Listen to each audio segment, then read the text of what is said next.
타이완에 자이라는 도시가 있습니다. 중부에 있습니다. 타이베이에서 고속버스로 3시간 정도 거리입니다. 그곳에 한 부부가 살았습니다. 부부는 고속버스를 타고 타이베이로 출퇴근했습니다. 집이 자이였습니다. 거리가 멀다 보니 고속버스표를 살 때면 고속버스처럼 큰 버스는 각자 좌석 번호가 있잖아요. 부부는 나란히 앉는 좌석을 구매했죠. 그런데 차에 조금 늦게 타고 나니 그 자리에 다른 사람이 앉아 있었습니다. 표를 가지고 정해진 좌석으로 가자 안쪽 자리에 이미 누가 앉아 있었던 겁니다. 남편이 먼저 차에 올라서 그 상황을 먼저 봤지만 그 사람은 쫓아내지 않았습니다. 그 사람은 이미 눈을 감고 잠든 것 같았죠. 그런데 한쪽 다리가 불편해 보였습니다. 장애우였습니다. 한쪽 발에 장애가 있었고 게다가 이미 자리에서 잠든 듯 했습니다. 남편은 차마 묻지 못하고 뒤따라 차에 오른 아내를 조용히 옆에 앉히고 말했습니다. 그냥 둬, 깨우지 마. 둘은 신혼부부였으니 아내는 남편이 몹시 애틋했겠죠. 아내는 눈빛이며 손짓이며 온몸으로 말했습니다. 여보, 저 사람 신경 쓰지 말고 당신이 앉아요. 우리 자식인데 왜 당신이 양보를 해요? 남편은 참았습니다. 절반쯤 갔을 때 1시간이 넘어가자 아내는 더 조급해졌습니다. 남편이 고집을 피우며 계속 서 있었으니까요. 그때 버스에는 사람이 가득했습니다. 빈자리도 없었죠. 남편은 그렇게 서서 갔습니다. 남편이 힘들까봐 아내는 속이 탔습니다. 차에서 내리자마자 아내가 남편에게 말했습니다. 속상해 죽겠네. 분명히 우리 자리인데 왜 그 사람한테 말을 안 했어요? 남편은 잠시 생각한 뒤 말했습니다. 사랑하는 여보, 나는 서서 가더라도 힘들어봐야 고작 3시간이지만 그 사람은 한평생 힘들지 않소. 다리가 불편하니까. 남편은 실제로 그렇게 말했습니다. 자신은 3시간만 불편하지만 그 사람은 평생 동안 불편할 것이라고 말했습니다. 장애우였으니까요. 다리에 문제가 있어 걷기 불편한 사람이었습니다. 아내는 그 말을 듣자마자 남편의 뜻을 깨달았습니다. 이것이 한 생각의 차이입니다. 타이완에는 불법을 배우는 분들이 많죠. 저도 이 이야기를 듣고 정말 크게 감동했습니다. 정말 사소한 일이지 않습니까? 하지만 우리 중생들 중에 실은 꽤 많은 사람들이 이런 사소한 분쟁 속에서 이러한 하나의 선한 생각을 기반으로 자리를 양보합니다. 하나의 선한 생각으로 남에게 도시락을 주고 식사를 나누어 줍니다. 하나의 선한 생각으로 누군가의 집에 일이 있으면 얼른 나서서 돕습니다. 이런 경우가 많습니다. 그래서 저는 비록 사소한 일이지만 정말 크게 감동했습니다. 이런 일상 속의 일화들이 참 현실적인 깨달음을 주는 것 같아요. 저희가 생활 속에서 따라할 수 있죠. 스승님, 저도 한 가지 일화가 생각나는데요. 참 좋은 내용인 것 같아서 시청자분들과 공유하고 싶습니다. 제목은 양초 이야기입니다. 어느 화이트 칼라 독신 여성의 일화입니다. 직장인 싱글 여성이요. 그분이 어떤 아파트로 이사를 했습니다. 그리고 얼마 후에 옆집에 사는 이웃이 생활 형편이 좋지 않다는 걸 알았죠. 알고 보니 홀어머니가 혼자서 2 아이를 키우는데 입은 옷이나 겉모습을 보고 형편이 좋지 않은 걸 알게 됐죠. 어느 날 저녁 그 동네에 원인 모를 정전이 일어났어요. 정전이 되고 나서 그 직장인 여성은 즉시 양초를 켰죠. 양초로 불을 밝혔습니다. 그리고 속으로 생각했습니다. 옆집은 형편이 힘들어 보이던데 양초는 있으려나? 에이, 만약에 얻으러오면 없다고 해야겠어. 아예 시작을 말아야지. 한번 주기 시작하면 나중에는 맨날 찾아와서 소금 달라, 설탕 달라 끝이 없을 거야. 바로 그때 누군가 똑똑똑 문을 두드렸습니다. 나가서 문을 열고 보니 아니나 다를까 옆집 아이였습니다. 옆집 아들이 찾아왔죠. 그럼 그렇지, 호랑이도 제 말하면 온다더니. 예상대로 옆집 아이가 말했습니다. 혹시 집에 양초 있으세요? 그러자 그 여성은 이내 곧 굳은 표정으로 대답했습니다. 없어. 그리고 문을 닫으며 아이를 쫓아내려고 했죠. 문을 닫으려는 순간 그 남자아이가 등 뒤에서 손을 꺼내 내밀면서 양초 2개를 건넸습니다. 이럴 줄 알았어요. 우리 엄마가 옆집이 막 이사 와서 양초도 없을 거라고 했거든요. 엄마가 양초 갖다 주라고 하셨어요. 그녀는 아이의 웃는 표정을 멍하니 들여다봤습니다. 그 순간 어찌나 부끄럽고 감동적이던지 아이를 꼭 끌어안고 서둘러 말했죠. 정말 고맙다, 고마워, 참 착하구나. 이처럼 그 찰나의 순간에 소아와 대아가 나타났던 거죠. 소윤배의 마음으로 군자의 속내를 헤아리는 듯하군요. 참으로 감동적입니다. 아주 감동적입니다. 다른 사람 책망하기를 좋아하지 말고 자신의 행위를 반성하기에 힘써라. 이렇게 자신을 알면 모든 근심은 영원히 사라진다. 법구경 쌍료품 6장.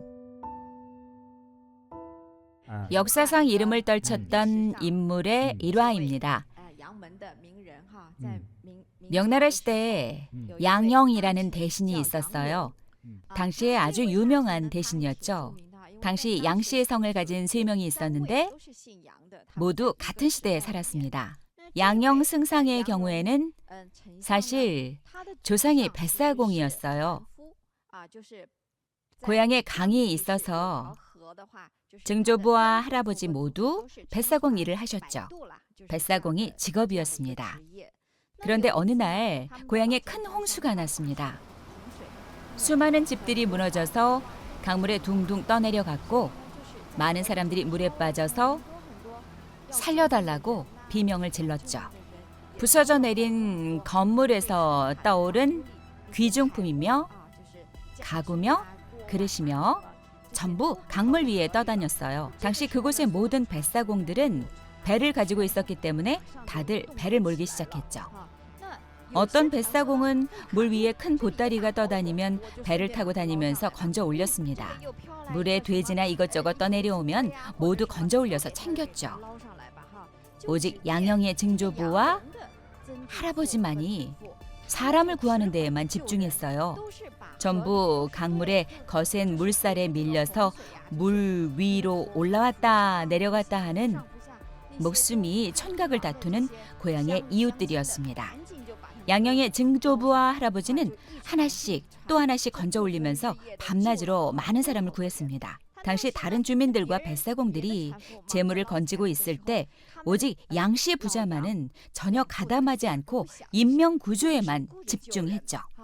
그래서 나중에 홍수가 지나가고 난 뒤 어떤 뱃사공들은 홍수 덕분에 크게 횡재했습니다. 하지만 양씨 부자는 여전히 자신들의 본업을 이어갔죠. 그래도 마음은 정말 보람찼습니다. 많은 사람들을 구했고 마땅히 해야 할 일이라는 생각에 뿌듯했습니다.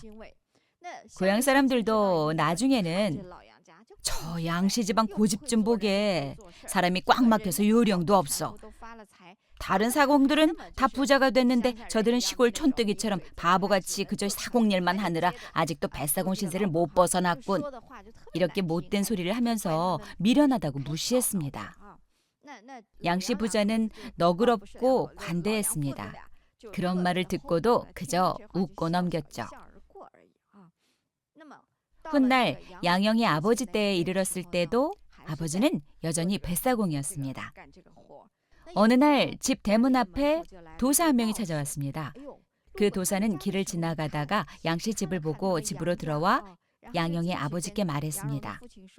집안 조상님이 음덕을 쌓으셔서 앞으로 이 집안은 자자손손 대대로 존귀한 인물이 날 것입니다. 선대 조상이 음덕을 쌓았으니 내가 당신들에게 비법을 하나 알려주겠소. 조상의 묘를 내가 가리키는 몇몇 곳으로 옮겨서 이장하면 아주 길할 겁니다. 가문의 번성에 아주 큰 도움이 될 거요. 그 도사가 가리키는 장소는 모두 흰 토끼, 즉 백토자리였습니다. 풍수적으로 아주 길한 자리죠. 집안에 청명하고 귀한 인물이 납니다. 정말로 양영의 아버지 세대에 이르자 가정 형편이 점차 나아졌습니다. 그렇게 조금씩 나아지다가 양영을 낳은 뒤에는 공부를 시킬 수 있을 만한 형편이 되었죠. 어린 양영은 타고난 천재였습니다. 무엇이든 빨리 배웠죠. 그의 아버지는 양영의 교육에 힘썼습니다. 예전에 도사가 한 말이 있었으니까요. 그래서 곧장 양영을 서당으로 보내 가르침을 받도록 했죠. 무엇을 배우든 금세 익히고 하나를 가르치면 열을 하니 천재가 분명했죠. 훗날 과거를 치르자마자 진사에 급제했습니다. 거인, 진사, 수재할 것 없이 연이어 모든 시험이 순조로웠죠. 마침내 조정 관료가 되었고 마지막에는 승상의 자리에 올랐습니다. 공부 상서까지 지냈어요. 명나라 역사상 가장 유명한 인물이죠. 훗날의 행적과 품격을 살펴보면 양영은 정치를 하면서 문제를 대하는 생각과 사고가 매우 민첩하고 빨랐습니다. 늘 과감한 결단을 내리고 끝맺음이 명확했습니다. 그래서 정사를 처리함에 있어 황제의 총애를 받았습니다. 그의 이런 능력 덕분에 그리고 양씨 가문에 충직하고 후덕한 성품 덕분에 양영은 총 4명의 황제를 보필하면서 줄곧 승상의 자리를 지켰습니다. 특히 양영은 아주 유명한 명나라 성조 주체 황제와 주체 이후의 3명의 황제인 인종, 선종, 영종을 모시면서 총 4대의 황제와 조정을 보필했습니다. 황제들은 모두 양영을 아꼈습니다. 그래서 훗날 양영이 세상을 떠날 때 시호까지 하사받았습니다. 정말 이례적인 일이죠. 먼저 그에게 태사라는 관직을 내렸습니다. 실질적으로 승상인 양영에게 가장 높은 봉호를 하사했습니다. 또한 양영의 조부와 증조부에게도 아주 높은 호칭인 호를 하사했습니다. 그리고 양영의 후손은 대대손손 모두 능력이 출중해서 많은 이들이 조정 관료에 올랐습니다. 양영의 증손자도 사부 상서까지 올랐죠. 바로 승상에 버금가는 자리였습니다. 이 모두가 조상님이 음덕을 쌓고 재물을 탐하지 않고 사람을 구한 덕분에 양씨 가문이 오래도록 번성할 수 있었습니다. 여기까지가 양영의 일화였습니다. 정말 훌륭한 내용입니다. 그토록 많은 음덕을 쌓고 선행을 많이 했습니다. 한 사람 목숨을 구하는 공덕은 7층 보탑을 쌓은 것보다 큽니다. 양영의 조상님들은 정말 많은 사람의 목숨을 구했습니다. 바로 그 강 위에서 배를 몰고 사람들이 강을 건너도록 돕다 보니 많은 사람을 구할 수 있었습니다. 다른 사람들은 떠내려오는 재물을 건지느라 정신이 없을 때 그들은 사람을 건져냈습니다. 그 강물에서 사람들을 건진 겁니다. 얼마나 많은 사람들이 목숨을 구했겠습니까? 수백 명은 될 겁니다. 한 번만 구한 것도 아니니까요. 수년을 그렇게 해왔죠. 그러니 후대에 가서 이런 복덕을 얻지 않았습니까? 이를 전인종수, 후인 승량이라 합니다. 전인종수, 후인 승량. 전인종수, 후인 승량. 선조들이 나무를 심으면 후세들이 그 그늘에서 쉴 수 있다. 이토록 좋은 과보를 얻었으니 정말 좋은 일이죠. 이처럼 한 생각의 전환과 작은 선한 마음이 정말 중요합니다. 이렇듯 찰나의 선택과 결정에 따라 전혀 다른 최후를 맞기 마련입니다. 이번엔 장상화라는 제목의 이야기를 들려드리겠습니다. 과거의 유명한 경극인데 실화를 바탕으로 한 이야기입니다. 전국시대의 일입니다. 당시에 진나라가 있었습니다. 전국 칠흥 중 하나였죠. 연, 초, 제, 위. 한이었던가요? 제, 초, 연, 한, 조, 위, 진 7개국이었죠. 맞습니다. 시험 문제는 아니었습니다. 진나라는 지금의 중국 산시성 시안 일대에 있습니다. 그리고 조나라도 있었죠. 진나라, 조나라, 초나라 3국은 사실상 삼각구도를 이루고 있었습니다. 서로 인접한 이웃 국가들이었습니다. 초나라는 지금의 후베이 일대였죠. 산시, 지금의 허난까지입니다. 한편 조나라는 허베이 남부 일대에 위치했습니다. 한단, 싱타이 일대가 조나라였죠. 더 북쪽으로 가면 연나라였습니다. 이런 지리적 위치는 고대 지도를 보면 아실 겁니다. 당시 진나라의 황제는 진시황의 조상이었죠. 아마 진시황의 증조부 정도였을 겁니다. 몇 대 위의 조상이었죠. 진나라 왕은 전쟁에 능했습니다. 전투에 뛰어났고 심지어 잔인하고 난폭했죠. 아주 거칠었습니다. 진나라 왕의 흉포함은 당시에 다른 약소국들에게 두려움의 대상이었습니다. 특히 조나라가 그랬습니다. 조나라는 맹수 같은 진나라 때문에 낭패를 보기 일쑤였습니다. 하지만 조나라 조정에 한 사람이 등장한 후부터 상황이 뒤집어졌습니다. 그 사람이 누굴까요? 바로 인상효였습니다. 역사적으로 명망 높은 천재이자 철학자, 달변가였죠. 심지어 그는 나중에 상경의 관직까지 올랐습니다. 상경은 지금의 국무원 수장급이죠. 황제 곁에서 책사 역할을 하는 최고 높은 관직입니다. 조나라 왕의 바로 아래가 상경이죠. 대략 이 정도로 높은 관직입니다.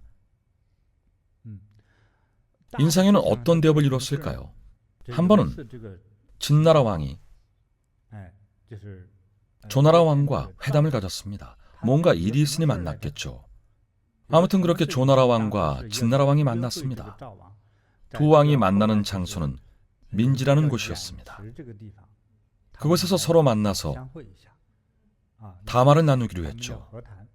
당시에는 기차도 비행기도 없어서 양국 왕은 군대를 이끌고 한 장소에 모였습니다.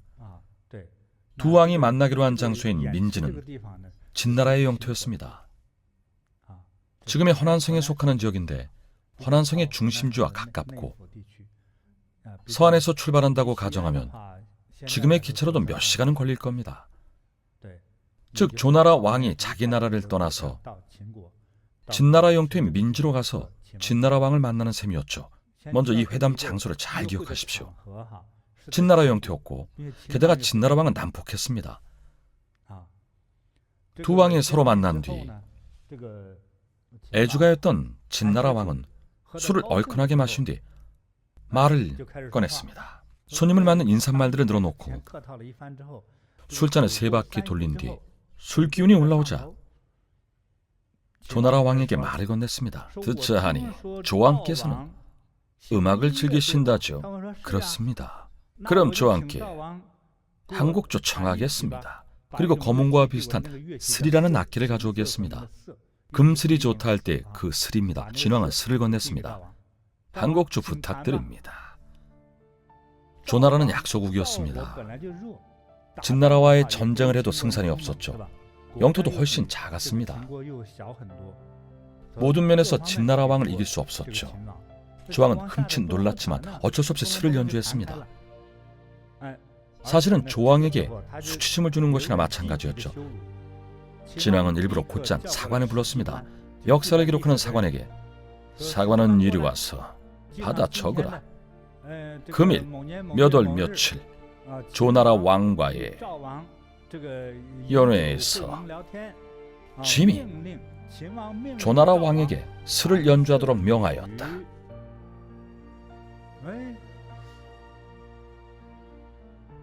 다들 난색을 표했습니다. 진왕의 그 말에 다들 난감해했죠. 그때 조왕의 신하였던 인상효가 나섰습니다. 그는 선비였습니다. 인상효는 벌떡 일어나 항아리를 하나 들고 진왕의 앞으로 걸어갔습니다. 그 항아리도 장구처럼 둥둥둥 소리가 나는 불하는 악기였습니다.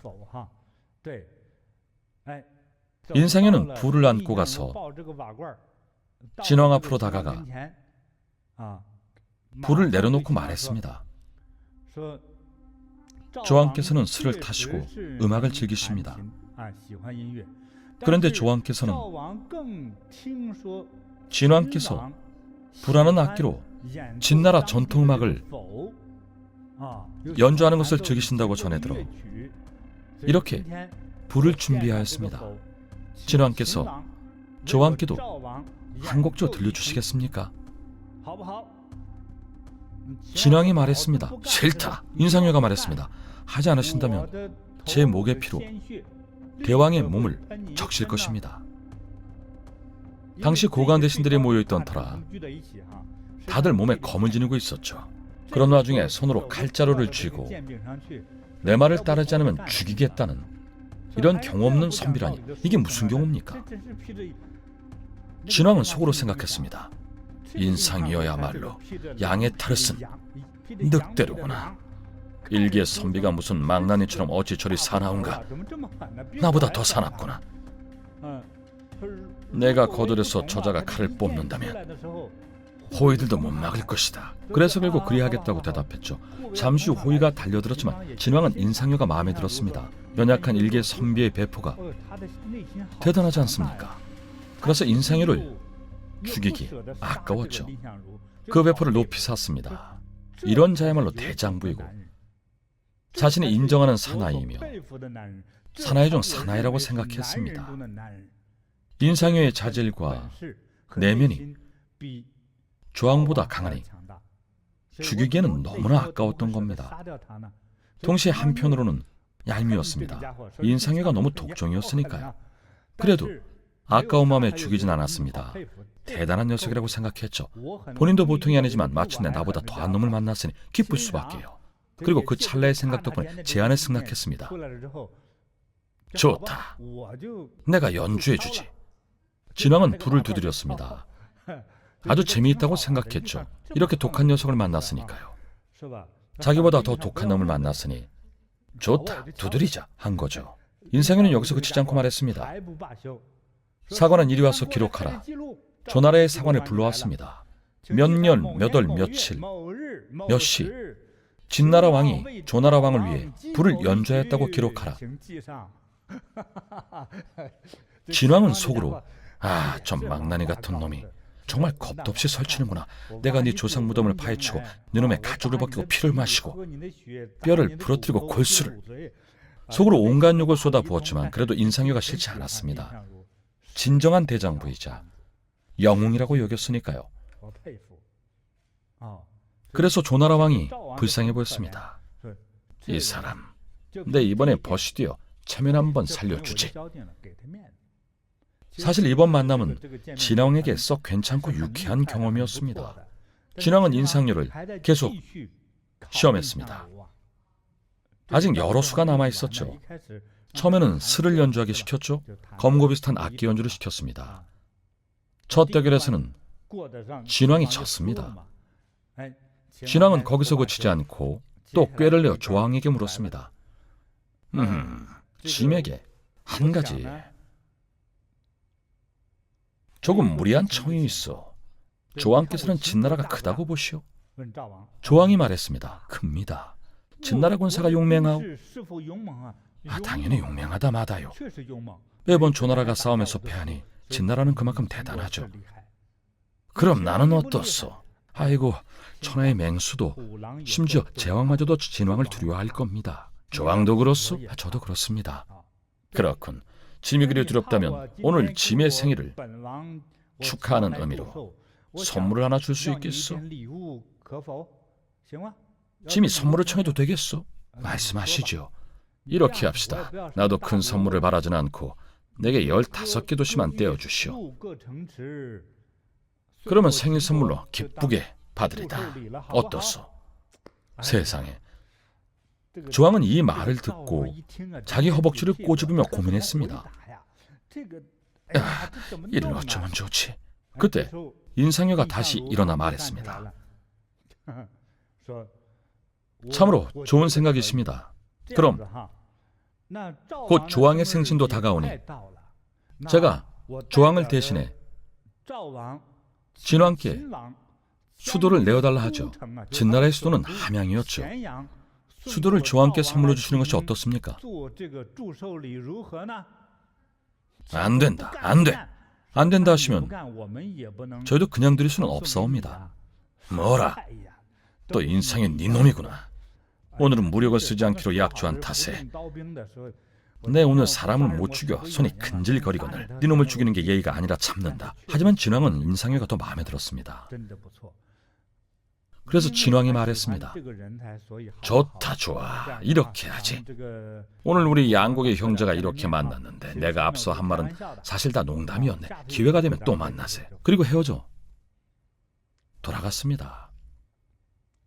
인상회가 얼마나 대단합니까? 인상회는 조나라로 돌아간 즉시 3급이나 관직이 올라서 아주 높은 자리에 앉았습니다. 한편 조나라에는 연파라는 장군이 있었습니다. 역사적으로 아주 유명한 대장군입니다. 연파는 전쟁에서 많은 공을 세웠습니다. 그중 가장 혁혁한 공적은 다른 이웃 국가를 공격했던 일인데 그 이웃 국가는 바로 여러분 잊지 말고 생각해 보십시오. 이 조나라가 지금의 허베이 지역이니 그 다른 이웃 국가는 바로 산둥 지역의 제나라입니다. 제나라는 산둥 동남부 지역에 있었죠. 이것도 최전선이었습니다. 강하나를 두고 마주봤으니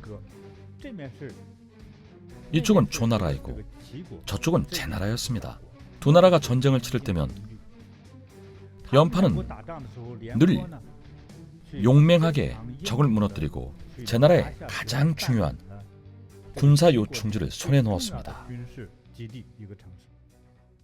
정말 중요한 요충지였고 비옥한 땅이었기에 조나라 왕은 연파를 상장군에 해당하는 대장군으로 책봉했습니다. 자신의 조국인 조나라에서 군사 인재들 중에서는 연파가 단연 최고였습니다. 지금으로 치면 사령관 정도일 겁니다. 하지만 성격은 포악했습니다. 군인이다 보니 폭력과 욕설 그리고 살인을 일삼았죠. 연파 장군이 보기에 인상윤은 일개 선비에 불과했습니다. 무인 출신도 아니고 군대나 전쟁을 지휘할 줄도 모르는 한낱 유생이었죠. 책이나 읽는 어린 선비일 뿐이었습니다. 기골이 장대한 것도 아니고 장수다운 배짱도 없어 보였죠. 평소에는 겸손하고 온화한 성격이었기 때문입니다. 그래서 마음에 들지 않았죠. 주둥이나 놀릴 줄 아는 놈에게 저렇게 높은 관직을 하사하다니 나는 승복할 수 없다. 하지만 승복할 수 없다고 해서 왕에게 따질 수는 없는 노릇이죠. 결국 뒤에서 대놓고 투덜거렸죠. 내 눈에 띄지 마라. 마주치기만 하면 온갖 모욕과 욕설을 퍼부어줄 테다. 개지를 같은 녀석.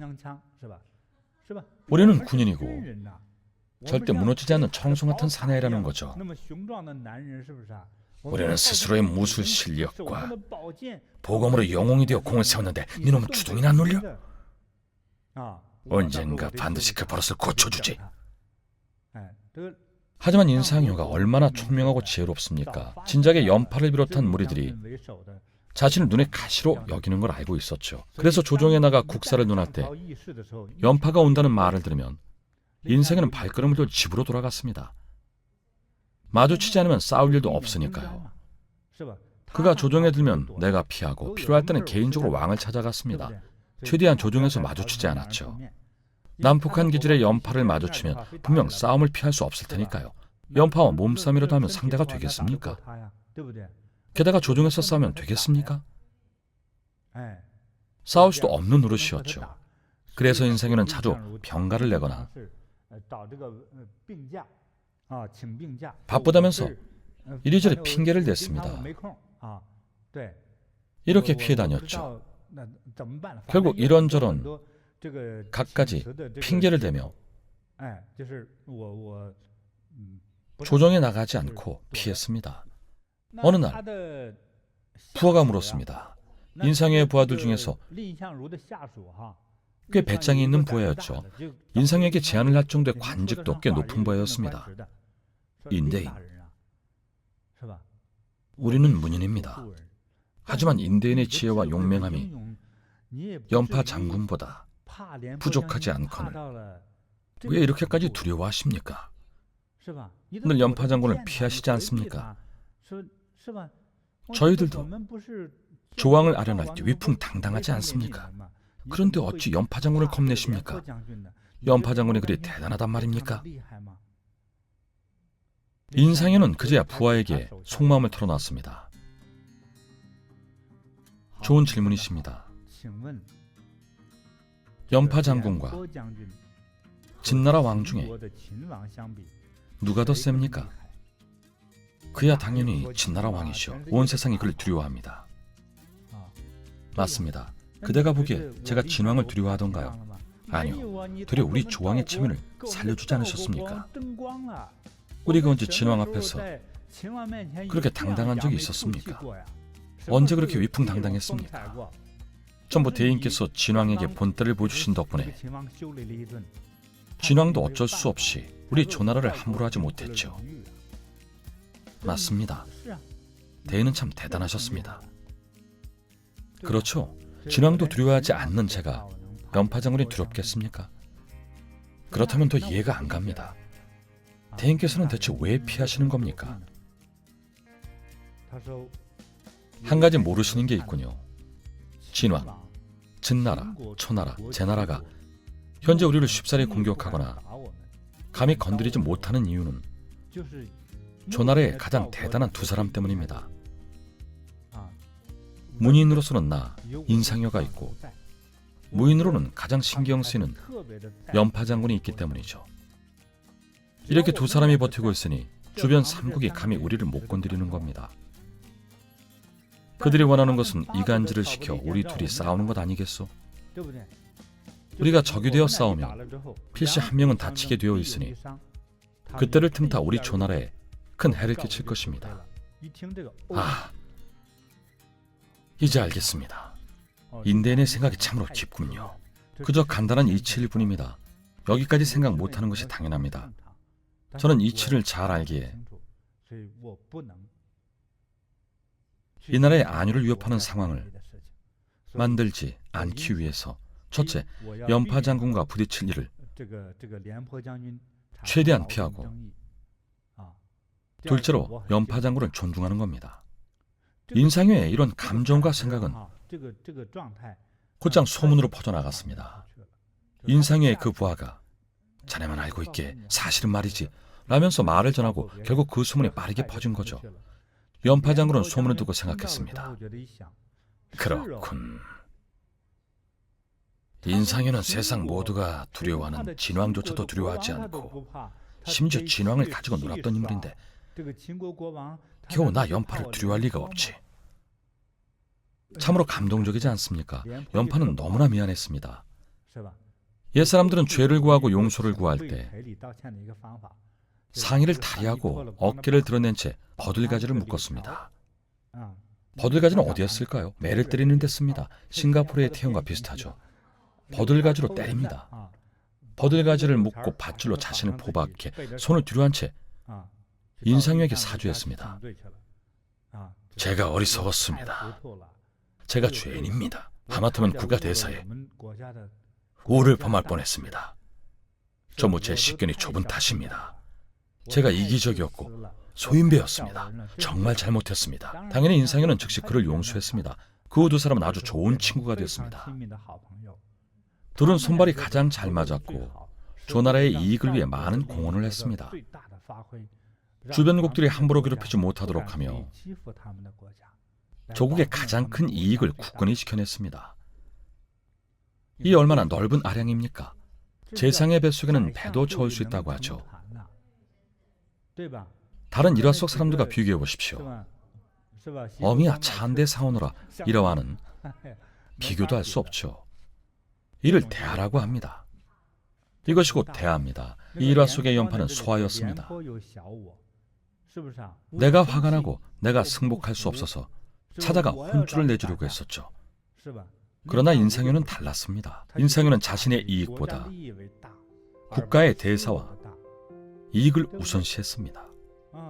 그의 지혜라면 얼마든지 연파를 화병으로 쓰러지게 할 수 있었을 겁니다. 하지만 그렇게 하지 않았죠. 국가의 대사를 더 중시했기 때문입니다. 그래서 사적인 원한과 국가의 이익을 앞에 두고 오로지 국가의 이익만을 생각할 뿐 자신의 자존심을 내려놨습니다. 무엇이 크고 무엇이 작은지 보십시오. 둘의 차이가 확연하지 않습니까? 이 얼마나 훌륭한 고전입니까? 장군과 재상의 화합의 최고의 일화입니다. 다툼을 피해 싸우지 않고 해치려 해도 성내지 않으며 악한 행동에 선으로 대한다면 그를 구도자라 한다. 법구경 범지품 24장.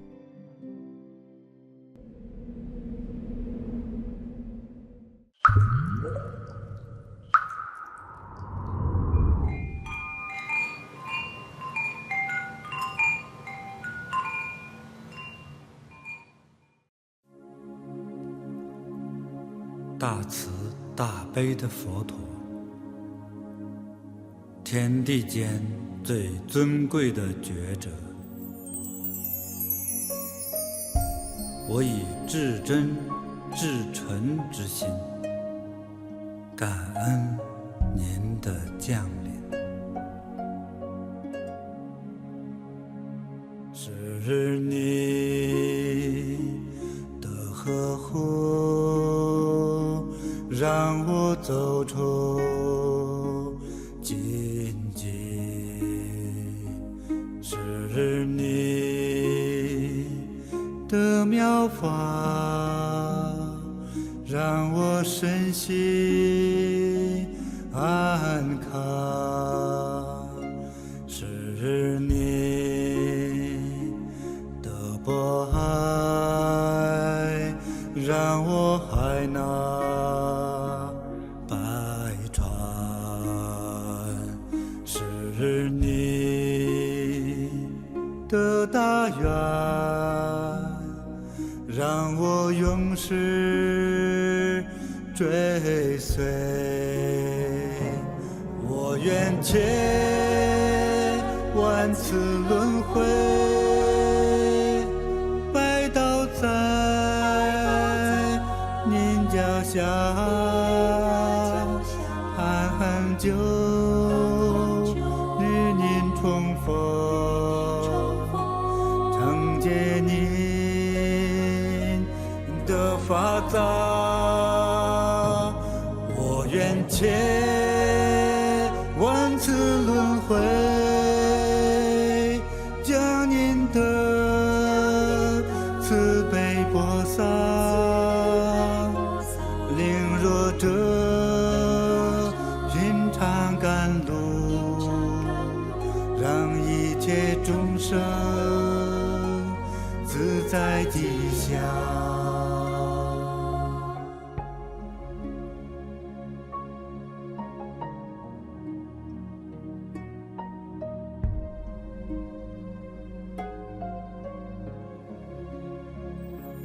是你的目光，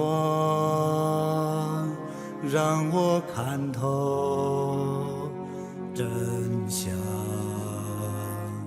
是你的庄严，让我勇于承担，是你为德，让我告别懦弱，是你的教化，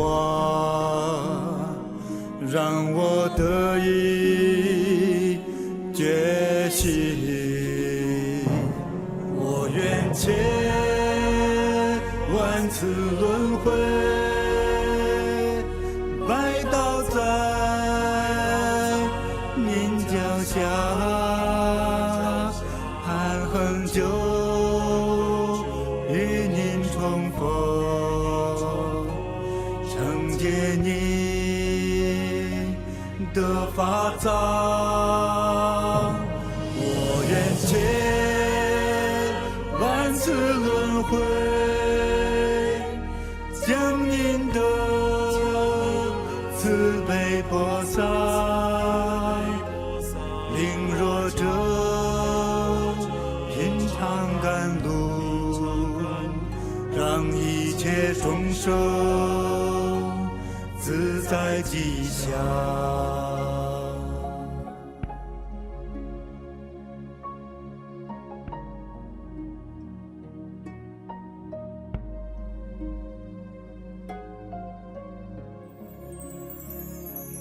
是你的感召，让我迷途知返。是你的智慧，让我欲望顿开。是你的光芒，让我点燃心灯。是你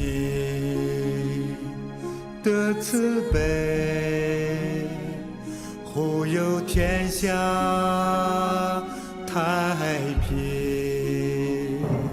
我愿借万次轮回，拜倒在您脚下，含恨就与您重逢，承接您的法藏。我愿借万次轮回，将您的慈悲播撒，领弱者品尝甘露，让一切众生自在吉祥。